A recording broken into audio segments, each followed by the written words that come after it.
Units of the Russian Armed Forces, having crossed the Kashlagach River, broke through the defense of Aidar battalion and advanced 5 kilometers, reached Shakhterskaya Novoukrainka line. Up to 30 militants, 1 tank, 1 infantry fighting vehicle and 4 all-terrain vehicles were destroyed. Currently, they are fighting with units of the 54th Separate Mechanized Brigade of the Armed Forces of Ukraine, operating in the second echelon. The grouping of the People's Militia of the Donetsk Republic destroyed up to a company of the 53rd Separate Mechanized Brigade of the Armed Forces of Ukraine, completely took control of Taramchuk and pursues the retreating enemy. The grouping of troops of the Lugansk People's Republic has reached the northern outskirts of Lysychansk city and is eliminating disparate groups of nationalists who retreated from Rubezhne city. Operational, tactical and army aviation hit 59 military assets of the Ukrainian Armed Forces, among them 3 command posts, 2 multiple launch rocket systems and 2 radar stations near Bogodukhov city, 2 missile and artillery weapons depots, as well as 51 areas of military equipment concentration.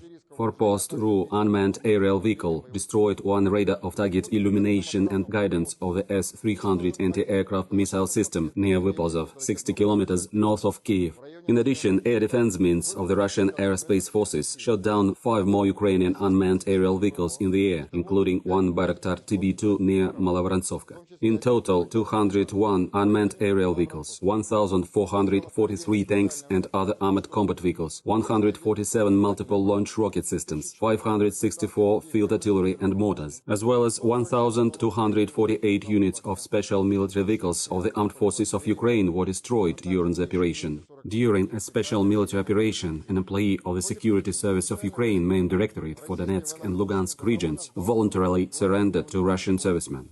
This officer was directly involved in organizing the training of sabotage and terrorist groups to work in areas liberated from the nationalists. The SSU officer provided detailed information regarding all persons involved in conducting sabotage activities on the territory of Donbass. I bring to the attention of all persons recruited by the SSU that voluntary renunciation of criminal activity and timely notification of it to law enforcement agencies releases from criminal liability. In addition, the SSU officer reported on terrorist acts planned by militants of the nationalist Azov battalion in Lvov against employees and facilities of diplomatic missions of the United States and other Western countries. I want to emphasize that the leadership of the Kiev regime is aware of the plans of the nationalists, but does not take any action to prevent their implementation. The Kiev nationalist regime plans to present attacks on diplomatic facilities of the United States and Western countries as an alleged targeted attack by the Russian Armed Forces. The main purpose of the provocation is to increase pressure on NATO countries to introduce a no-fly zone over Ukraine and provide additional weapons.